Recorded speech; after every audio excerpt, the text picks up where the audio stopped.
The phone rang, displaying an unfamiliar number. Who could be calling? Hello? Hello. This is James, your son. A voice came through. My heart skipped a beat. It's fine that you divorced my dad, but it's a problem if you don't fulfill your responsibilities as a mother. I mean, I'm already a high school student. Can't you stop involving me in the mess between you two? My mind raced as I struggled to comprehend. What? What are you talking about? And why are you calling me? I'm telling you to pay my child support and tuition fee. The root cause of all this is your infidelity, and now you're trying to take money from my dad. You've got some nerve, James continued, his voice escalating. Anger surged within me. Who do you think you're talking to? I have no recollection of having a child. Have you gone crazy, or are you trying to avoid pain by playing games? Don't mess with me, James retorted. But I wasn't joking.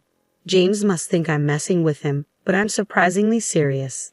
As I said earlier, James is not my child. About 14 years ago, I was married to my ex-husband, and we were approaching our 3rd year together.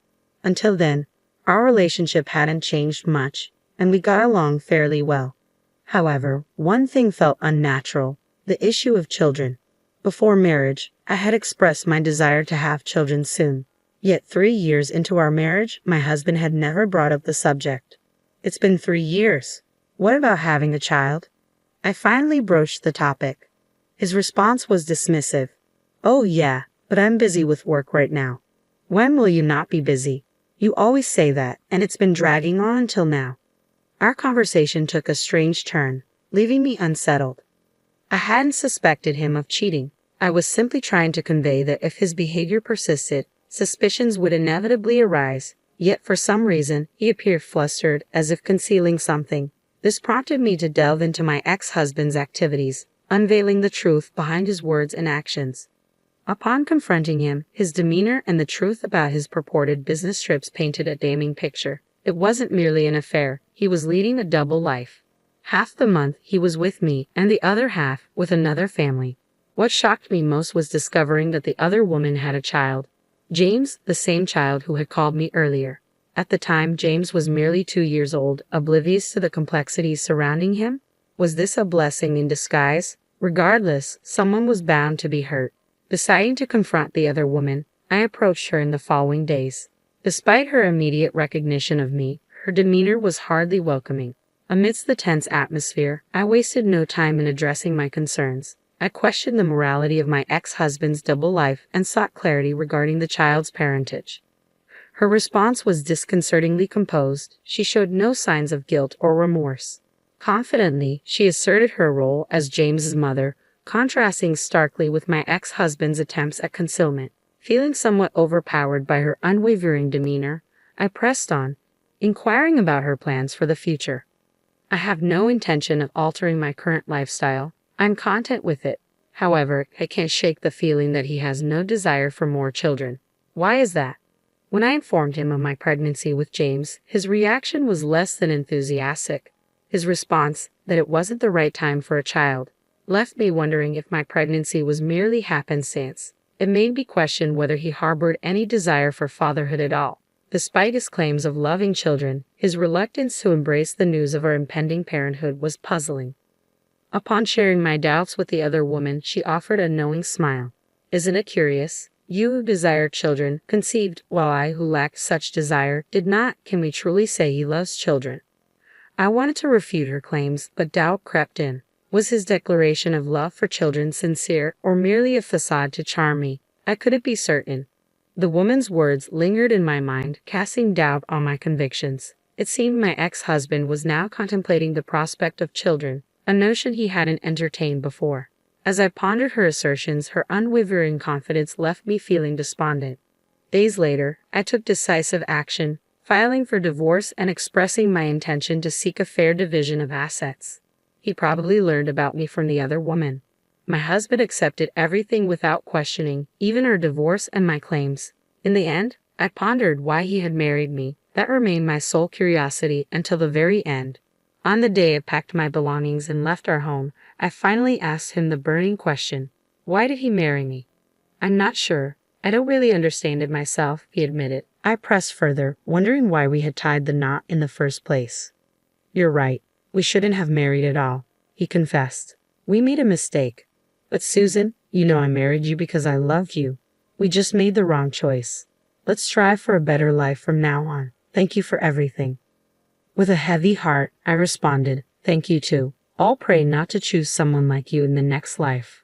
And so we parted ways. I embraced my newfound single status, seeking a fresh start. I changed jobs and relocated to another state, approaching everything with a renewed perspective.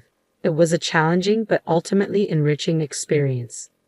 Occasionally, I received administrative messages from my ex-husband, but we never shared details of our lives. He had his path, and I had mine.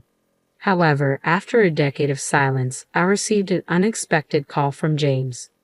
I pondered the reason behind James's call, but never anticipated his demand for child support and school fees. James, the product of an affair between my ex-husband and another woman, had no legal claim on me. Despite my attempts to explain this, he refused to listen. Shouldn't you feel ashamed as a mother? He accused, hurling hurtful words my way. Though his words grated on my nerves, I refrained from displaying anger, knowing it would only hinder communication. After a few moments, I seized the opportunity to speak. Firstly, how did you even get my number? I questioned. Obviously from your dad. Our family has been facing financial hardships, leading to struggles with school fees and Sarge. Dad blamed you entirely, painting me as the villain. But that's not the truth. His revelation struck a chord, explaining his anger. Yet it infuriated me to realize my ex-husband had deceived James, manipulating him against me. Dealing with this post-divorce ordeal was tiresome, but I couldn't ignore James's plight. Despite being a stranger to me, his innocence demanded compassion. Since then, I've remarried and have a child with my current husband. As a parent myself, I couldn't turn a blind eye to James' predicament. Feeling a sense of responsibility towards him, I resolved to begin by revealing the truth. At 16, James was old enough for an adult conversation. James, everything I'm about to tell you is the truth. I began. If you need proof, I can provide a DNA test. Will you listen? Aha, he nodded. I explained to James that we weren't parent and child and that I had divorced his father over a decade ago. Initially skeptical, James's demeanor shifted as I unveiled the facts. If what you're saying is true, then why did Dad make me call you? He questioned. James went on to reveal that he contributed financially by working part-time, with his father managing his earnings. Despite the family's financial struggles, James remained understanding and cooperative. But haven't you ever wondered why they can't pay for your school fees? I asked. James admitted to suspicions regarding his father's handling of finances, prompting me to consider investigating further. With James's consent and a promise to keep our conversation confidential, I embarked on a 3-week investigation into my ex-husband's affairs. And keep the contents of our call today a secret from your dad, okay? I requested. With his assurance, I commenced my inquiry into my ex-husband's actions. I enlisted the help of a private investigator and anxiously awaited the findings. Some might deem my actions excessive, but my sole motivation was James's well-being. I cared little for judgments labeling me as overly invested in someone else's affairs. When a child's welfare hangs in the balance, indifference is not an option. Amidst my determination to uncover the truth, my disdain towards my ex-husband simmered. His deceit towards his son fueled my anger, intensifying with each passing day of the investigation. After 3 weeks of anticipation, the investigator's report arrived, delivering a blow that left me reeling. Anger coursed through me as I learned the extent of my ex-husband's deception. Contrary to James's belief, my ex-husband wasn't a full-time employee but a temporary worker, recently laid off and now frequenting the unemployment office and casinos.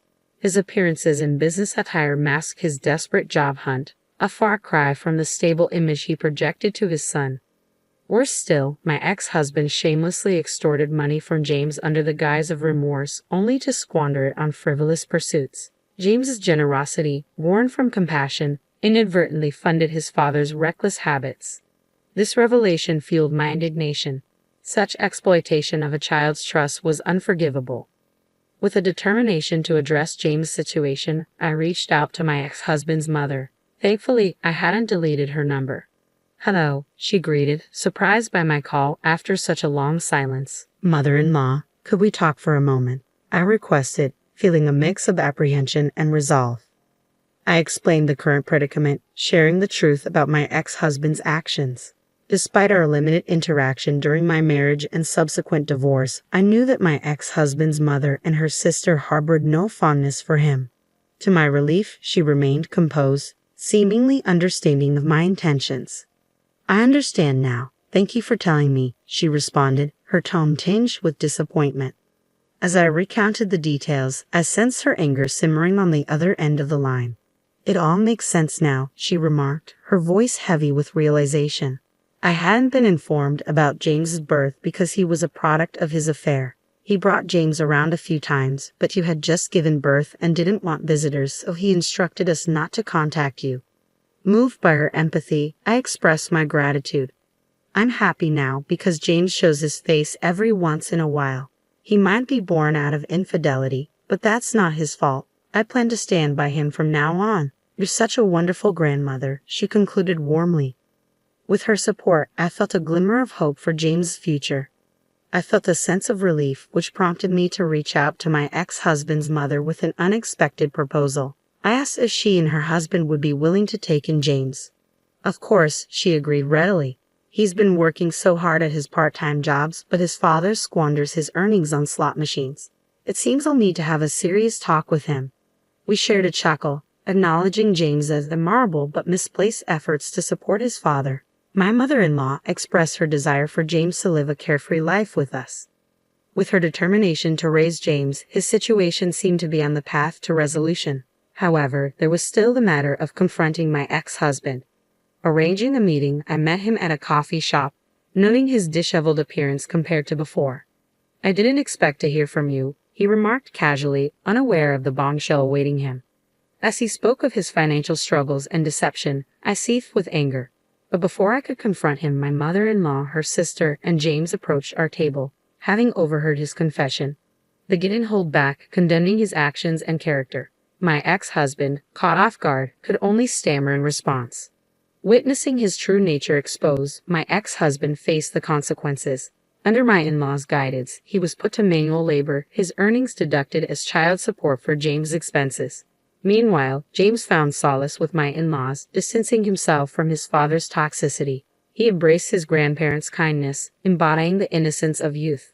Reflecting on my actions, I pondered their righteousness. Yet seeing James' improved circumstances, I harbored hope for his happiness. As my mother-in-law once said, "There are no sins in a child."